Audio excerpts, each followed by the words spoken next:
Aleluia. Pai, nós te agradecemos por essa palavra, que ela gere vida em nós, que ela gere mudança em nós, que ela ressuscite tudo que estava morto, que ela restaure tudo que foi quebrado. Jesus, nós declaramos a partir de hoje, nós nunca mais seremos os mesmos. Nossos ouvidos, o nosso coração, os nossos olhos estão abertos, atentos para receber a palavra da fé. Nós declaramos em nome de Jesus, salvação chegando na casa de famílias hoje, cura tocando pessoas hoje, restauração. Pai, nós declaramos em nome de Jesus o maior romper da nossa história, começando nesses dias. Essa é a nossa oração, essa é a nossa declaração de fé, em nome de Jesus. Se você crê, diga amém. Você pode celebrar Jesus no seu lugar. Se for para Ele, você pode fazer melhor. Será que alguém pode fazer barulho? Aleluia! Aleluia, pode sentar. Fica à vontade, você está em casa. Aleluia. Jesus, apertem os cintos. Senhoras e senhores, a gente vai para um lugar ainda mais fundo em Deus. Alguém crê nisso? Diga amém. A gente estava falando sobre as obras da carne e o fruto do Espírito. E eu preciso de pelo menos uns 100 incendiários comigo aqui hoje. Tem algum incendiário aqui hoje? Não se distraiam, intercessores, não se distraiam. Pastores, líderes de GC, voluntários, não se distraiam. A gente começou a falar sobre isso há 2 semanas atrás. Essa é a 3ª semana. E sinceramente, quanto mais eu medito nisso, mais eu sinto um convite do Espírito Santo para a gente se aprofundar nisso. E eu não sei até quando vai essa série, mas eu sei para que lugar essa série vai levar a gente. Deus está nos chamando para um lugar de maturidade e de temor mais alto. Alguém crê nisso? Diga amém. Então eu tenho falado sobre algumas coisas que também permeiam esse assunto, mas que não necessariamente são o assunto, porque a gente está construindo aqui uma visão, a gente está construindo aqui um entendimento, a gente está removendo sofismas, a gente está removendo coisas que nos impediu de enxergar claramente, a gente está indo para um lugar mais fundo em Deus. Você crê nisso? Diga amém. A palavra de Deus diz em Gálatas 2,19: porque eu, mediante a própria lei, morri para a lei, a fim de viver para Deus. Estou crucificado com Cristo, logo já não sou eu quem vive, mas Cristo vive em mim. E esse viver que agora eu tenho na carne, eu vivo pela fé no Filho de Deus, que me amou e que se entregou por mim. Alguém pode dizer glória a Deus por isso? Qual é o propósito do Evangelho? Qual é o propósito da redenção? Qual é o propósito de reconhecermos Jesus como Salvador? O propósito é nos tornarmos separados do mundo e reconectados ao Pai. O propósito é nós vivemos uma nova vida, e para você viver uma nova vida tem que ser de um novo jeito, porque não é o mesmo tipo de vida, não são mais os mesmos termos, não é mais a mesma dinâmica. É por isso que é impossível viver o novo com as ferramentas do velho, é impossível viver o novo com a dinâmica do velho. Alguém está comigo? Diga amém. É por isso que eu falo, por exemplo, sobre finanças. Às vezes a gente está vivendo debaixo de uma nova aliança, mas a gente se move por uma dinâmica da aliança antiga. No jardim, a provisão já existia antes da necessidade chegar. Então o homem não precisou aprender a semear para colher, o homem precisou aprender a semear para colher depois da queda. Deus disse: olha, porque você pecou, agora você vai comer do fruto do seu suor, do seu trabalho. Ou seja, semear para comer é uma dinâmica depois da queda. A dinâmica antes da queda era colher para replantar. O homem não plantou uma árvore frutífera, todas elas já tinham sido plantadas por Deus. Então ele colhia dos seus frutos, e quando ele jogava no chão as sementes, elas eram replantadas. Alguém está comigo? Diga amém. Então é possível estar numa nova aliança e se mover por uma dinâmica da velha aliança. Continua achando que é pelo suor do meu trabalho, é porque eu sou muito bom, é porque eu sou o provedor da minha casa. Se eu não fizer, não tem. Se eu não trabalhar, não tem. Não, irmão, isso é uma dinâmica caída. Estamos debaixo de uma nova aliança, precisamos usufruir dessa nova aliança. Alguém está comigo? Diga amém. E muitas vezes, em vários aspectos, a gente está debaixo de uma nova aliança, se movendo por uma dinâmica antiga. Princípios quebrados, princípios da honra, submissão, autoridade, temor. Uma igreja que está no modo automático, ela acredita que está debaixo de uma nova aliança, mas ela se move como se não tivesse. E a palavra diz claramente Eu morri para o mundo e eu nasci para Deus. E agora eu vivo na carne para a glória de Deus. Eu me sustento por Deus, eu me movo por Deus. Tudo aponta para Ele, tudo acaba nele, começa nele, se sustenta nele. Alguém crê nisso? Diga amém. Então, irmão, guarda isso. Se nós não estamos nos distanciando do mundo a partir desse encontro com Deus, não é com Deus que nós nos encontramos. Talvez com a religião, talvez com um convite que tenha sido sedutor, eu não vou nem dizer irresistível, talvez tenha sido sedutor, talvez com algo que nos mantém aquecidos. Mas o papel da igreja não é fazer a sua alma se sentir quentinha. O papel da igreja é tirar você do inferno e trazer você para o reino do Filho do seu amor. Pastor, eu não estava no inferno, eu estava bem antes de ir para a igreja. Não estava, a Bíblia fala sobre isso. Fomos transportados do reino das trevas para o reino do seu Filho amado. Irmão, nós estávamos lá, mas Jesus nos tirou de lá. Alguém crê nisso? Diga amém. O Evangelho não é um aquecimento para a alma, não é um cobertor para os nossos sentimentos. O Evangelho é para que morra quem a gente era e possa nascer quem Deus sempre quis que a gente fosse. O Evangelho fala de novo nascimento, de morte, de crucificação. Mas o Evangelho também fala de redenção, de governo, de aliança. Alguém crê nisso? Diga amém. Então qual é o propósito do Evangelho? Nos tornarmos separados do mundo e livres do pecado. Por isso não faz sentido alguém que nasceu de novo namorar com o mundo e passear nos limites do pecado. Uma das perguntas que nós pastores mais recebemos nas redes sociais: pastor, isso é pecado?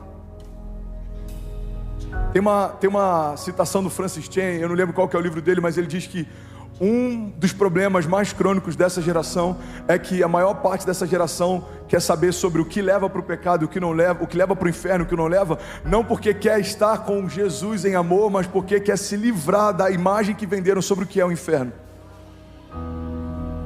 Quando eu pergunto o que é pecado, só para saber até onde eu posso ir, está muito claro que eu não quero viver numa posição alta de santidade, eu só não quero ir para o inferno.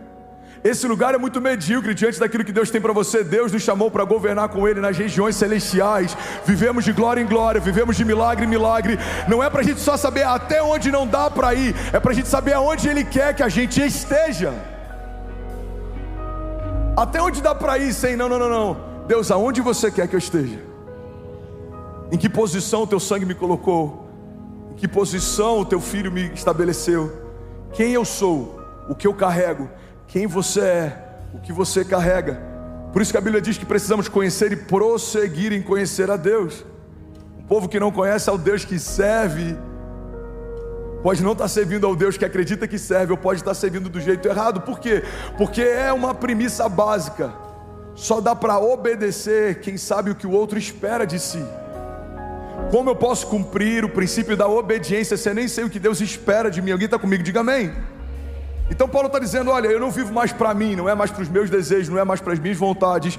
Agora eu vivo para a glória de Deus, eu vivo para os planos de Deus, eu vivo a jornada de Deus, eu vivo nos termos de Deus, porque é para esse lugar que o Evangelho me trouxe. Eu fui agora restabelecido, eu fui agora colocado numa nova posição. E essa posição exige de nós como igreja algumas coisas. Estarmos separados do mundo, estarmos livres do pecado, é uma premissa básica. Não dá para ser pleno sem a gente cumprir esse princípio. João 15 diz assim: vocês já estão limpos por causa da palavra que lhes tenho falado. Permaneçam em mim e eu permanecerei em vocês. Como o ramo não pode produzir frutos de si mesmo se não permanecer na videira, assim vocês não podem dar frutos se não permanecerem em mim. Primeiro ponto que eu quero compartilhar aqui: fomos salvos pelo sangue de Jesus, mas somos purificados pela palavra. Bom, olha para mim, o sangue te restabeleceu posição, acesso, filiação, mas é a palavra quem purifica você todos os dias. Eu vou falar um pouco sobre isso. É por isso que é importante entendermos sobre o poder do sangue, mas também é importante entendermos quando a Bíblia fala sobre a palavra como uma água purificadora. Uma das orações que normalmente eu faço Quando a gente está falando sobre ansiedade, sobre medo, sobre pensamentos de morte, é para que Deus possa lavar os nossos pensamentos com a água viva. Por quê? Porque pensamentos lavados com a água viva, com a palavra de Deus, são pensamentos realinhados, reposicionados em Deus. Irmão, você precisa ser purificado todos os dias. Vamos ser sinceros, tem brincadeiras que no início da nossa conversão não cabiam, mas depois de um tempo a gente começa a não se incomodar mais. Tem conversas que a gente sabia que não eram pra gente, depois de um tempo a gente começa a não se incomodar mais.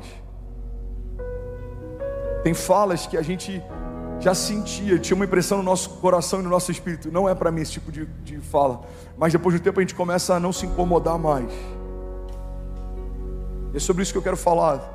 Deus chamou você para uma posição em que você vai usufruir do fruto do Espírito e você vai rejeitar as obras da carne. Não dá para servir as duas coisas ao mesmo tempo. Alguém está comigo? Diga amém. João 15, vocês já estão limpos por causa da palavra. É interessante, eu estava meditando um pouco sobre alguns estudos do pastor Luciano Subirá. Vários deles me inspiraram inclusive para a pregação de hoje em especial. E ele estava falando sobre essa correlação entre o sangue e a água. O sangue nos coloca de volta nessa posição em Deus e a água nos purifica. E é quase que um simbolismo profético aquilo que acontece com Jesus na cruz do Calvário, porque durante todo o período da crucificação ele sangra, mas em algum momento quando flecham ele, o que sai dele é água. Em todo o tempo você vê a representação do sangue nos trazendo para um lugar de redenção e da água nos trazendo para um lugar de purificação. No tabernáculo era assim também. Você tinha uma bacia de bronze, que simbolicamente na palavra isso significa juízo, e essa bacia carregava água e você precisava se purificar antes de fazer qualquer ritual na presença de Deus. Irmão, a água que nos purifica é a palavra, e a loucura que a gente está vivendo nesses dias é pessoas que querem viver uma vida santa sem serem lavados pela pureza da palavra, pessoas que querem viver a plenitude das promessas sem serem lavados pela palavra. A palavra é o que sustenta a igreja, a palavra é o que gera fé na igreja. A palavra não contém Deus, ela é Deus. Alguém crê nisso? Diga amém. A palavra é o próprio Deus. Ele quer santificar a sua igreja, Ele quer lavar você, Ele quer aumentar o teu nível de temor, de unção, de autoridade, de sensibilidade, de revelação. João 13:3 diz assim: Jesus, sabendo que o Pai tinha depositado nas suas mãos todas as coisas e que havia saído de Deus e ia para Deus, levantou-se da ceia, tirou as vestes e tomando uma toalha cingiu-se. Depois deitou água numa bacia e começou a lavar os pés dos discípulos e a enxugar-lhes com a toalha com que estava cingido. Aproximou-se, pois, de Simão Pedro, que lhe disse: Senhor, tu lava-me o pé a mim? Respondeu então Jesus e disse-lhe: o que eu faço não sabes tu agora, mas tu o saberás depois. Então disse-lhe Pedro: nunca me lavará os pés. Então respondeu Jesus: se eu não lavar os teus pés, você não tem parte comigo. Então disse Pedro: Senhor, não só os meus pés, mas também as mãos e a minha cabeça. Alguém pode dizer glória a Deus por isso? O lava-pés, naquela época como prática, estava ligado a uma higiene. Você vinha andando de várias cidades, você percorria quilômetros com sandálias, os seus pés estavam sujos. Então, como uma prática de higiene, o propósito era tornar os seus pés mais apresentáveis, mais limpos, para você entrar num ambiente. Mas nesse lugar que Jesus está levando os discípulos, a dinâmica que Jesus está fazendo, ela é profética, ela é simbólica, ela aponta para algo.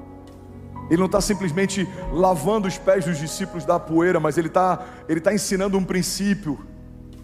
Se eu não puder lavar vocês, purificar vocês, eu não posso ter parte com vocês.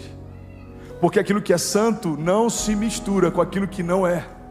Aquilo que é puro não se mistura com aquilo que não é. Porque quando você pega um pouco de pureza e mistura com um pouco de sujeira, tudo se torna sujo. Se eu pegasse um copo d'água aqui e eu trouxesse uma gota da água que tem lá fora, na caixa de gordura da igreja, e falar assim: irmão, eu vou botar uma gota só numa garrafa de 2 litros, você beberia dessa água, sim ou não? Mas é exatamente assim que muita gente está tentando encarar a sua jornada de fé. A Bíblia fala que uma mosca num perfume, ele estraga todo o óleo, toda a unção. Os vitimistas vão dizer, mas a culpa não é minha, ela caiu.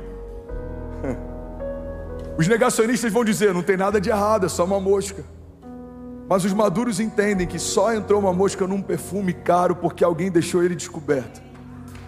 Qual que é o seu papel, irmão? É cobrir com tudo que tem, protege a unção, com tudo que tem, mantém guardada a tua santidade, com tudo que tem, protege a tua identidade, porque ela que te dá acesso ao reino, ela te dá acesso às promessas, ela te dá acesso ao Pai. Alguém está comigo? Diga amém. Não dá para servir a dois senhores. Pastor, mas eu estou na igreja, não tem como eu viver nenhuma obra da carne. Você acha que não? Esses dias criaram um grupo alternativo em um dos ministérios da nossa igreja para discutir, sem a presença de pastores e sem a luz da palavra, o que não concordava a respeito da liderança desse ministério. E a minha pergunta é, qual é a diferença entre isso e o que a Bíblia chama de facção? Porque falar sem ser com aquele que pode resolver, não é para trazer luz, isso se chama fofoca. A Bíblia fala de feitiçaria, e muitas vezes a gente acha que feitiçaria vai estar ligado a algo mais esotérico, mas rebeldia é tal como feitiçaria. O que é rebeldia? É não se submeter. Se a gente vai para o carisma, a gente aprende sobre submissão e autoridade. Toda autoridade é constituída, ela é instituída, estabelecida por Deus. Você está comigo? Diga amém. Pastor, você está dando alguma indireta para Alphaville? Não, irmão, eu já vivi isso em todas as igrejas. Mas eu confesso que aqui foi maior do que eu já tinha visto em outras. Mas eu também sei que isso já passou. O melhor de Deus já está acontecendo, amém? Eu lembro no início foi complicado. Tinha um grupo de louvor, criaram um grupo paralelo. Tinha um grupo do carisma, criaram um grupo paralelo. Tinha um grupo do não sei o que, criaram um grupo paralelo. Irmão, criar uma força paralela não é diferente do que o tráfico faz em relação à polícia, por exemplo. Não reconhecemos o Estado absoluto, então criaremos um Estado à parte. Não reconhecemos uma liderança, então criaremos uma liderança à parte. O problema é que Jesus não criou uma igreja à parte. Ou você se submete, ou você é insubmisso. Ou você honra, ou você é rebelde. Alguém está comigo? Diga amém. Essas são obras da carne, sem perceber, irmão. A gente pode estar vivendo isso, não só na igreja, no trabalho. Cria um grupo, só fala mal do patrão. Ele é tão ruim, sai de lá. Mas se você está aí, a sua família usufrui do que você recebe, daí honra. A Bíblia diz, façam para o seu Senhor como se fizessem para o próprio Deus. Por quê? Porque você expressa o caráter de Deus. Eu conheço grandes empresários que não querem contratar evangélicos, porque dizem que são alguns dos funcionários que mais dão trabalho. Sabe por que existem alguns evangélicos que dão trabalho? Porque eles acreditaram a parte da Bíblia que fala sobre fomos chamados para governar, e acham que tudo é pequeno demais para ele. Esse trabalho é pequeno demais, o salário é pequeno demais, eu trabalho demais, porque Deus me chamou para ser cabeça e não cauda. Mas isso daqui tem que estar em equilíbrio com a parte que somos submissos, somos mansos, somos aqueles que somos agentes de paz, somos conciliadores. E se você só pega essa parte e não essa, irmão, você só é alguém iludido. Não tem nada pior do que um tolo animado. A gente sai de um culto, não, esse ano vai ser o melhor ano da minha vida. Como que eu vou acessar isso? Pelo fruto do Espírito, não pelas obras da carne. Alguém está comigo? Diga amém. Coloca a mão nas minhas palavras, por favor. Mas se não quiser, tudo bem. Eu preciso pregar o que Deus está falando com a igreja. Você está comigo? Diga amém. Efésios 5:23 diz, porque o marido é o cabeça da mulher, como também Cristo é a cabeça da igreja, sendo ele próprio o salvador do corpo. De sorte que assim como a igreja está sujeita a Cristo, assim também as mulheres sejam em tudo sujeitas a seus maridos. Vós maridos, amai as vossas mulheres, como também Cristo amou a igreja e a si mesmo se entregou por ela. Agora pega essa chave. Para a santificar, purificando-a com a lavagem da água pela palavra, para apresentar a si mesmo a igreja gloriosa, sem mácula, sem ruga e nem coisa semelhante, mas santa e irrepreensível. Alguém pode dizer glória a Deus por isso?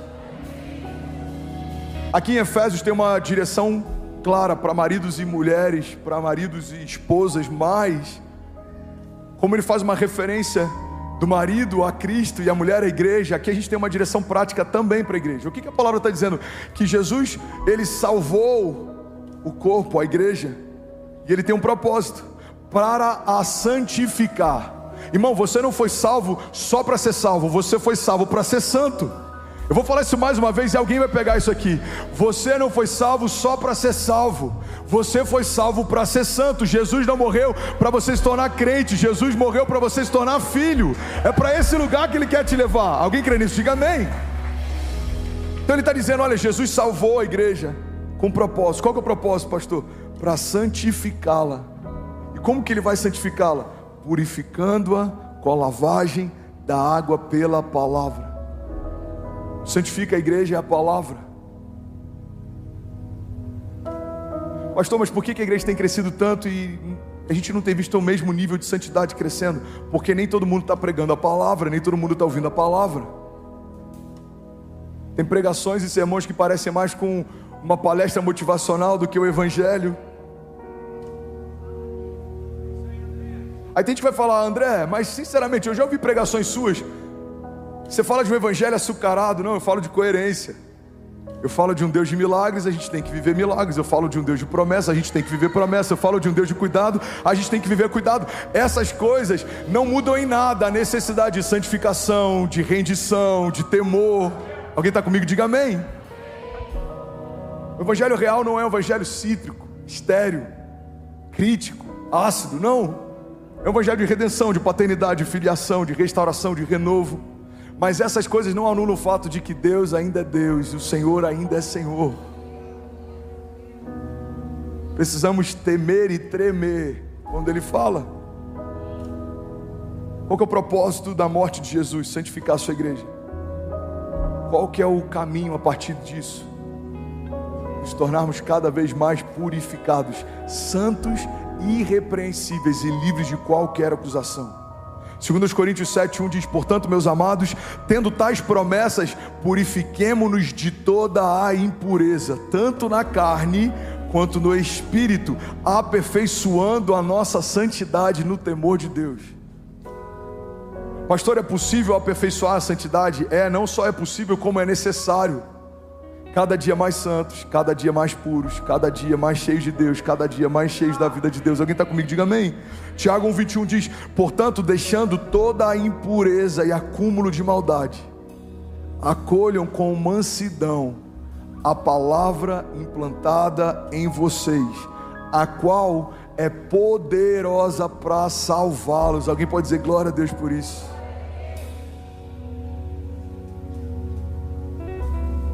Quem está recebendo algo de Deus, diga amém. Sabe, a gente usa um termo, primeiro amor.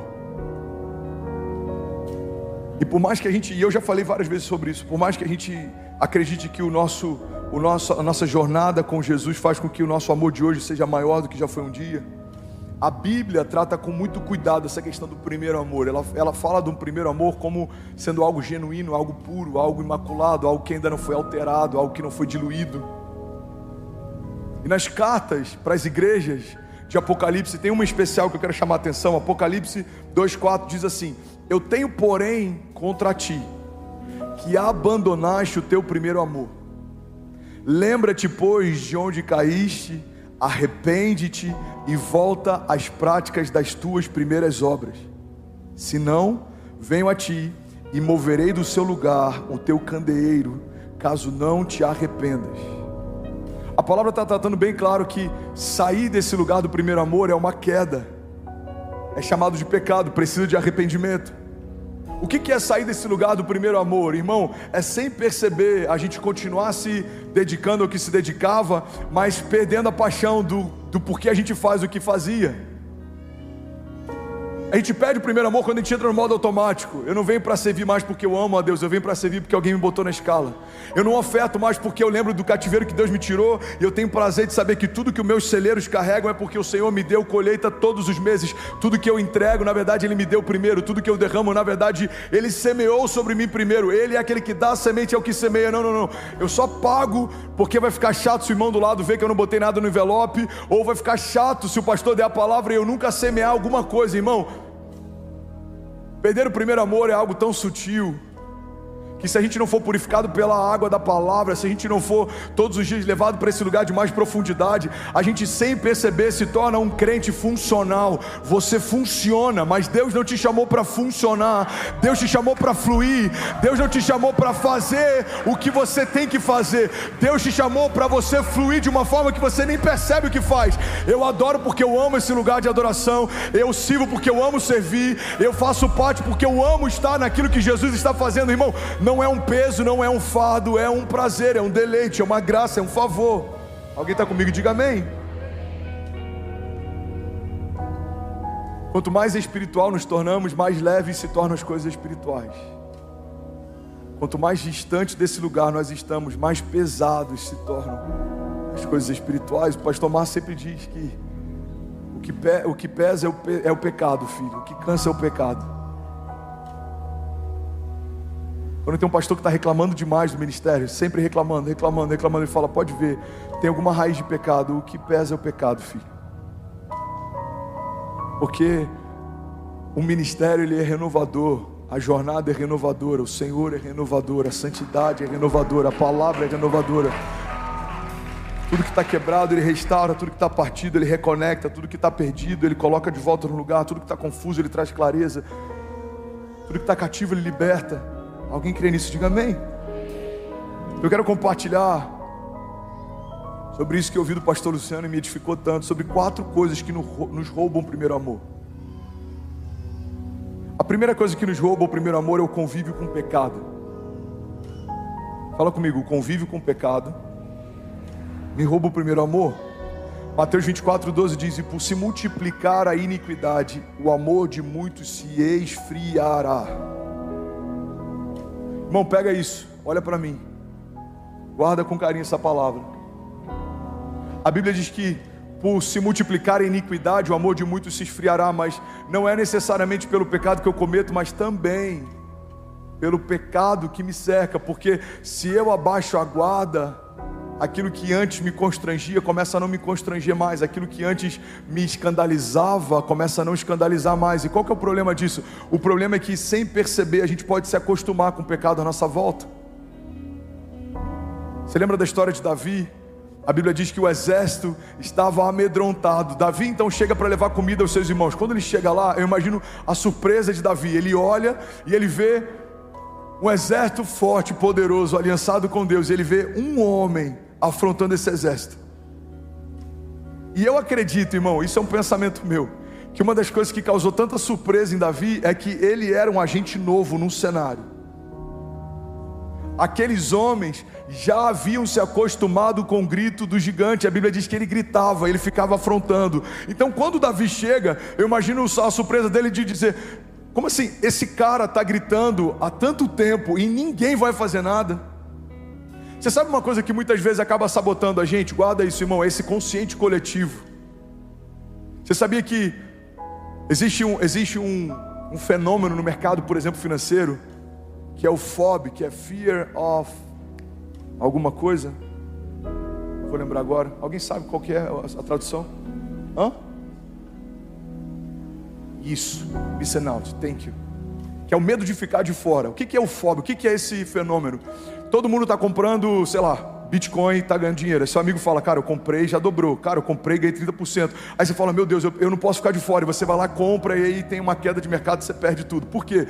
Porque esse fenômeno é justamente pessoas que fazem coisas sem saber o porquê fazem, só porque está todo mundo fazendo. Tem muita gente que vai porque está todo mundo indo. Tem muita gente que faz porque está todo mundo fazendo. Você está comigo? Diga amém. O problema, irmão, da gente ser cercado por um cenário em que o pecado não é mais tão constrangedor, é que sem perceber a gente começa a achar que é natural o que a Bíblia abomina. Não é natural a sua filha dormir com o namorado na sua casa. Não é porque você prefere que ela esteja em casa do que na rua. Não é normal. Isso é abrir mão de um sacerdócio. Isso é quebrar um princípio de santidade. Isso não é normal. Não, mas todas as amigas da minha filha fazem. O problema é delas. Você não é sacerdote sobre a casa delas. Você não é pai delas. Mas você é sacerdote sobre a sua casa. E você é pai da sua filha. Negociamos princípios, negociamos valores, negociamos algumas áreas que, sem perceber o que o coletivo faz, começa a respaldar o que a gente não se incomoda mais em fazer. A Bíblia diz que pela multiplicação da iniquidade, o amor de muitos se esfriará.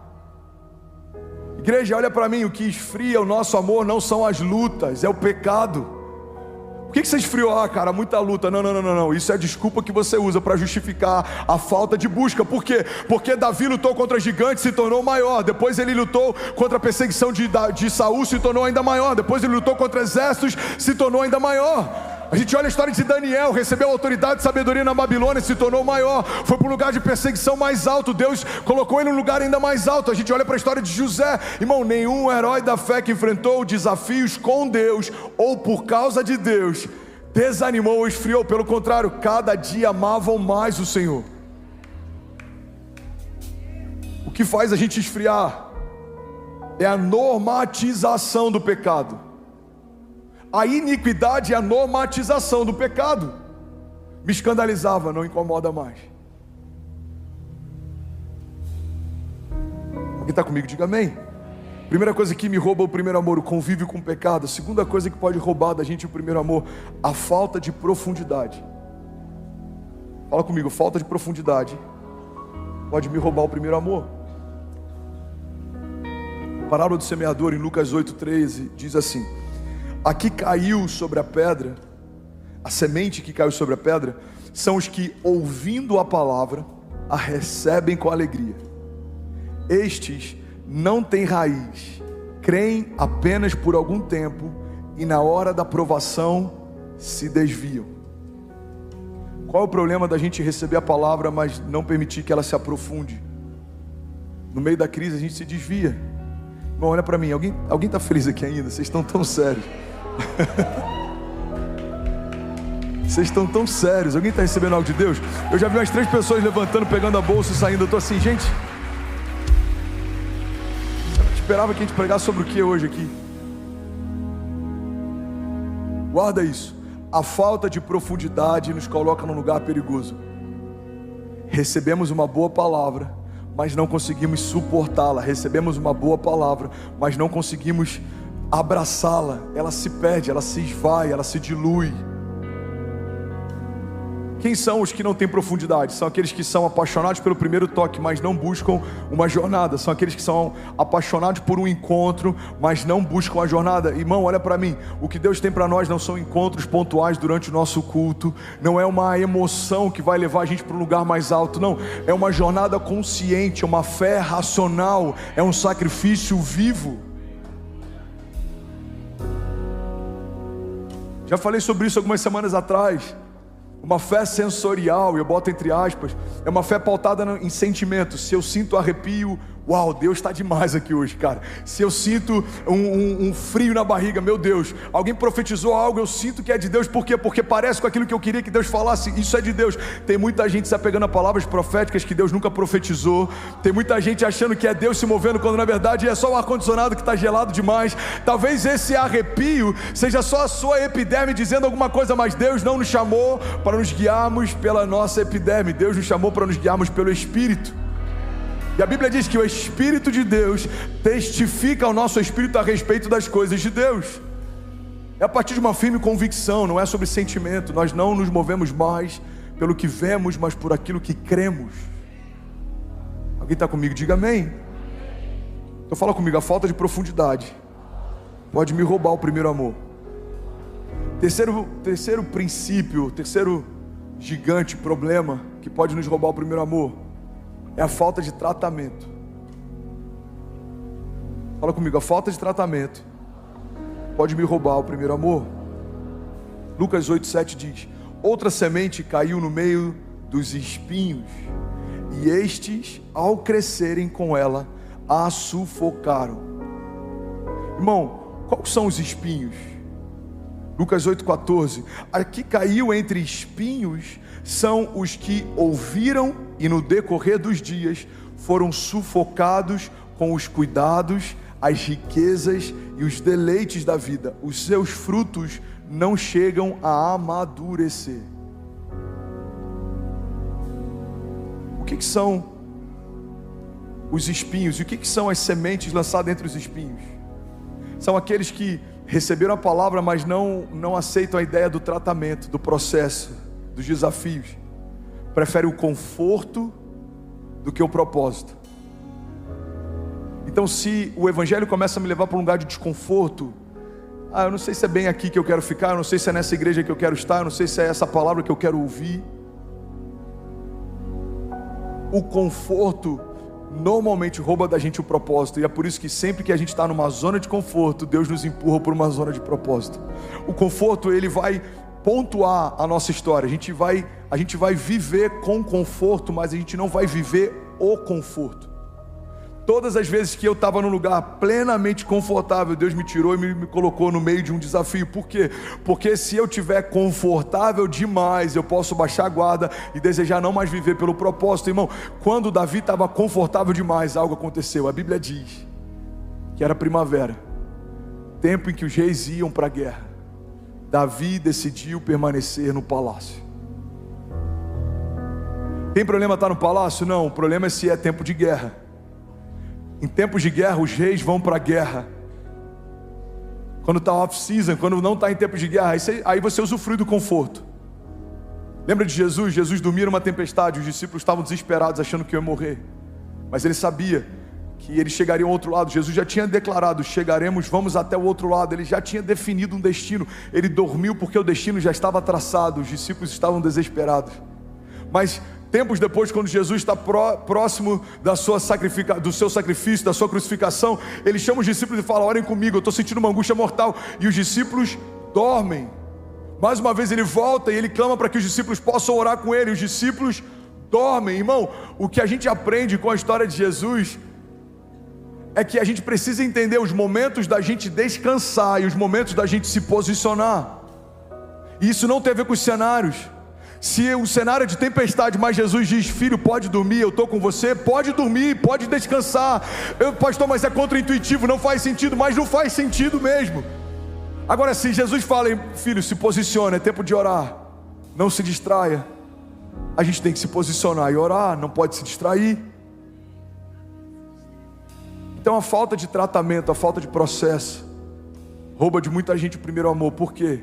Porque eu vim por uma palavra de conforto. Guarda isso, eu aprendi isso no meu ministério, no início do meu ministério, isso me marcou para sempre. A gente tem que tomar muito cuidado com aquilo que a gente utiliza como motivação para que pessoas façam algo, porque tudo que você utiliza para mover pessoas, você vai precisar utilizar para manter pessoas.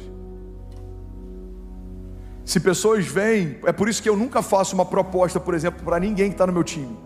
Você pode ter certeza que cada pastor que está no meu time, cada líder integral que está no meu time, não veio por uma proposta. Ele sempre vem e depois a gente conversa. Por quê? Porque se você vem por uma proposta, você só se mantém por uma proposta.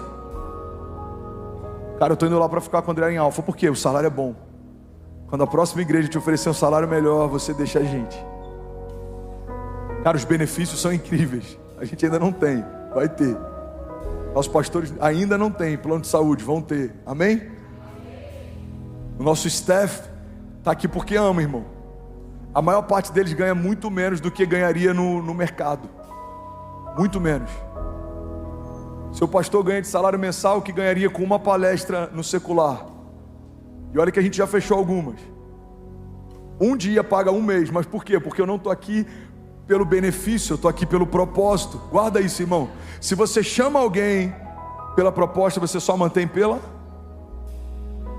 É por isso que a gente tem que tomar muito cuidado com o motivo pelo qual a gente vai até Jesus, porque se a gente vai para Jesus só buscando conforto, a gente só se mantém enquanto está confortável.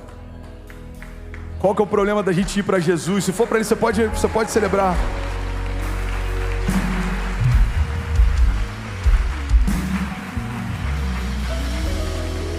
Qual que é o problema da gente ir para Jesus em busca de conforto, de uma palavra doce? O processo não é assim. Primeiro que o processo vai tirar você de tudo que é confortável. O processo vai tirar você de tudo que você estava ambientado. Uma nova criatura tem uma nova dinâmica, nova realidade, nova natureza, novas vestes, novos pensamentos. Tudo vai ser novo. Aí você vai precisar se sujeitar numa construção que é dentro de uma igreja local. Irmão, olha para mim. O único organismo social que faz com que um CEO de uma empresa seja liderado pelo faxineiro da própria empresa é uma igreja. Porque a gente entende que lá fora você pode ser quem for, aqui dentro os critérios são outros. Talvez o faxineiro da sua empresa, e quando eu falo isso, não falo com nenhum tipo de constrangimento, mas a gente está falando sobre classes salariais e sobre jornadas de trabalho diferentes. Alguém entende isso? Diga amém.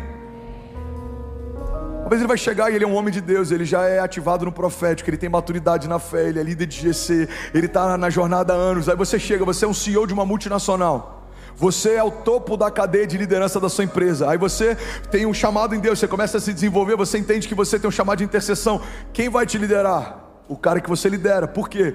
Porque lá fora existem princípios e existem hierarquias, mas aqui também.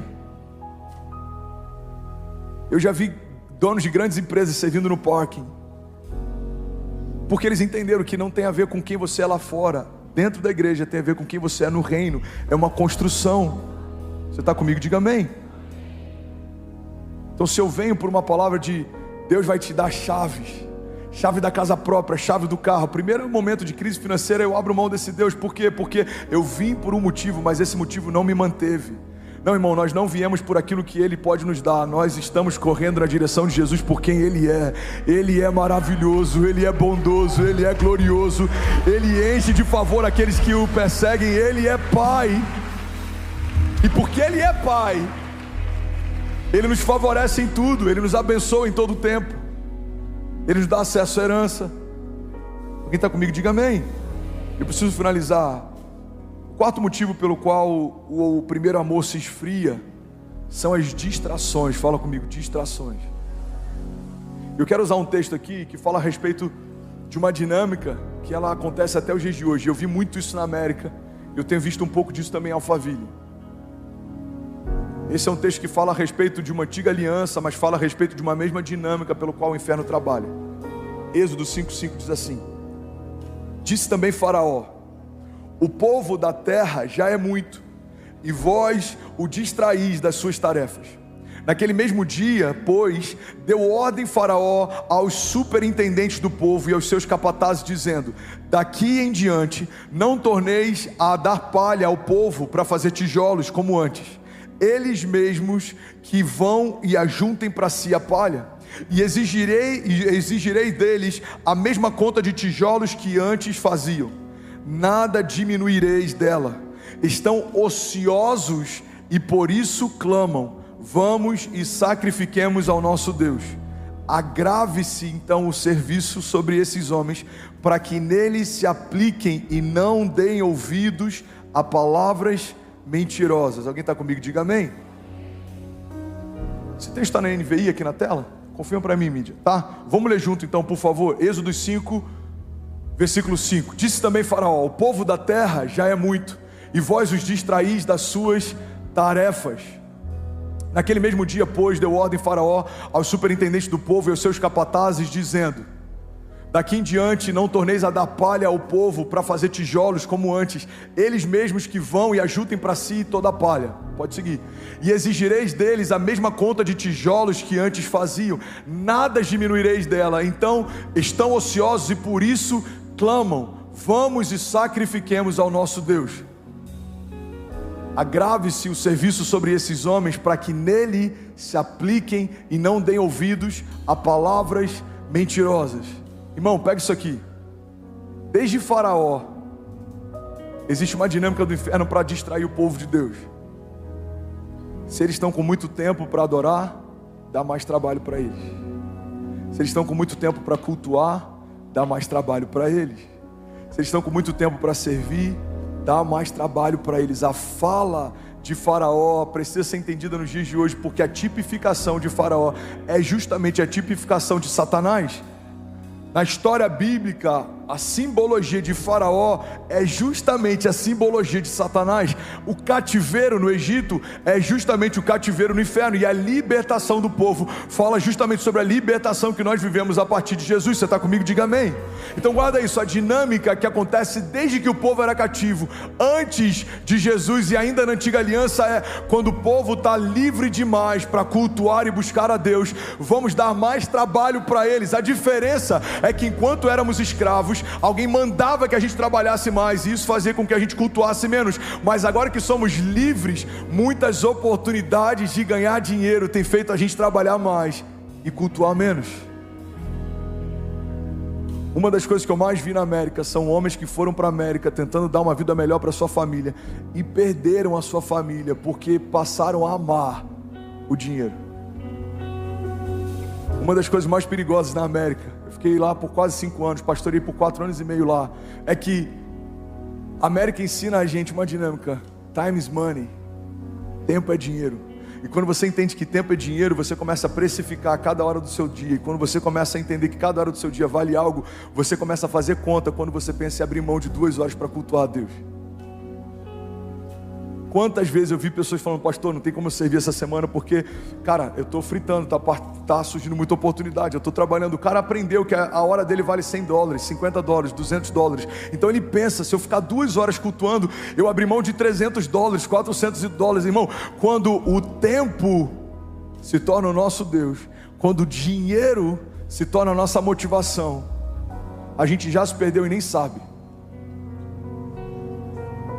A riqueza do tipo de Deus, ela não acrescenta dores. Olha o que a Bíblia diz: a riqueza que eu tenho para vocês, ela não acrescenta dores. Não é porque a gente vai trabalhar 2 vezes mais que a gente vai ganhar 2 vezes mais. A Bíblia diz que Deus dá àqueles que Ele ama enquanto dormem. Em outra passagem a Bíblia diz que nenhum ouvido ouviu, nenhum olho viu outro Deus além do nosso, que trabalha para aqueles que nele confiam. Você pode levantar sua mão em nome de Jesus? Declare com autoridade, diga: o trabalho, o dinheiro, as preocupações, diga, não vão roubar de mim o lugar principal de Deus. Diga: Deus é Deus, Ele é bom em todo tempo. Diga: a sua bondade e a sua misericórdia me seguirão todos os dias. E a provisão que eu tenho não vem do meu suor, diga, vem de Deus. Eu trabalho para cooperar com aquilo que Deus já está fazendo, mas Ele é a minha garantia, a minha provisão, a minha segurança. Diga: Deus é bom e a sua misericórdia dura para sempre. Diga: e a minha confiança está no fato de que Ele é um bom pastor e de nada eu terei falta. Nada vai faltar na minha casa, nada vai faltar para os meus filhos, nada vai faltar nos meus negócios. Diga: a provisão do tipo de Deus, a riqueza do tipo de Deus foi liberada sobre mim, e eu não abro mão dela, em nome de Jesus. Você pode celebrar Jesus no seu lugar. Aleluia. Irmão, eu juro que eu vou terminar em 2 minutos. Pastor Danilo Figueira, ele diz que não ter tempo para Deus é a atitude de quem não entendeu o valor da eternidade. Se não temos tempo para Deus agora, por que queremos a eternidade onde teremos tempo só com Ele? Não ter tempo para Deus, igreja, é a atitude de quem não entendeu o valor da eternidade. Timóteo 4,7, Paulo diz: eu combati o bom combate, completei a carreira e guardei a fé. Desde agora me está guardada a coroa da justiça, que o Senhor, o reto juiz, me dará naquele dia, e não somente a mim, mas também a todos que amam a sua vinda. Pastor, qual que é o caminho de volta então? Eu quero voltar ao primeiro amor, eu quero buscar o fruto do Espírito, eu quero abrir mão das obras da carne, eu quero me santificar pela água da palavra, eu quero ser santo, irrepreensível, livre de qualquer acusação, eu quero me tornar pleno em Deus, eu quero maturidade em fé. Qual que é o caminho de volta? Apocalipse 2,5. Lembra-te, pois, de onde caíste. O louvor pode subir. Arrependa-te e volta à prática das primeiras obras. São 3 dinâmicas. Primeira, lembra-te. Traz à tua memória o que te dá esperança. Lembra de como queimava no primeiro amor. Lembra de quando você queimava, quando Jesus falou as primeiras vezes sobre as promessas. Lembra desse lugar. Lembra dessa atmosfera. Lembra dessa profundidade. Lembra-te. Segunda chave que Deus nos dá é arrependa-te. Não é só lembrar, é a gente se arrepender. O arrependimento é a chave que libera o novo de Deus. O arrependimento é a chave que nos dá acesso ao temor do Senhor. O temor do Senhor é o princípio da sabedoria. O temor do Senhor é o que nos torna fortes. Por que você não peca? Porque eu temo a Deus. Por que você não toma uma outra mulher para você? Porque eu temo a Deus. Você vai falar ao longo da sua semana, por que você não rouba? Porque eu temo a Deus. Por que você não faz? Porque eu temo a Deus. Não é porque um conjunto de práticas morais me diz que eu não posso, é porque o meu Deus diz que isso não alegra o coração dele. Por que José não tomou a mulher de Potifar para si? Porque ele temia a Deus. Por que Davi não matou Saul mesmo podendo fazer? Porque ele temia a Deus. Eu não tocarei em alguém que o meu Deus ungiu. Por que Abraão abriu mão de tudo, de todo o conforto, para ir para um lugar que ele nem sabia qual era? Porque ele temia a Deus. Deus disse, sai, e ele saiu. E vai para o lugar que eu ainda vou te mostrar. Ele não pediu um mapa, não precisou fazer sentido para ele. Deus disse, não é aí mais que eu quero que você fique. Não é mais lá que ele ficou. Nem sempre Deus vai nos dizer para onde vamos, mas Ele sempre começa nos direcionando sobre onde não devemos mais ficar. Sai desse lugar, sai desse relacionamento, sai dessa aliança. Se for para Jesus, você pode fazer melhor. Arrependa-te.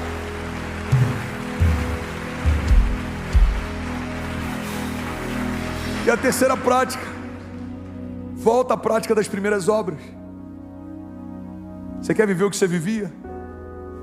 Eu lembro de um jovem que, cara, eu amo esse cara, e ele é compositor, ele já fez várias músicas incríveis na época que a gente liderava jovens no Rio. E aí ele teve alguns desafios, e aí ele desviou. Ele me mandou mensagem um tempo atrás e falou, cara, eu queria poder voltar a viver o que eu vivia. Eu falei, então volta a fazer o que você fazia. Tão simples. Você quer voltar a viver o que você vivia? Volta a fazer o que você fazia. Irmão, eu confesso que tem lugares em Deus que eu preciso voltar a fazer o que eu fazia, porque eu quero voltar a viver o que eu vivia. Eu não sei você, mas quando você é menino, você pode brincar o dia inteiro. Você chega da aula, você vai brincar com os brinquedos, você está distraído, porque alguém tem a responsabilidade da casa.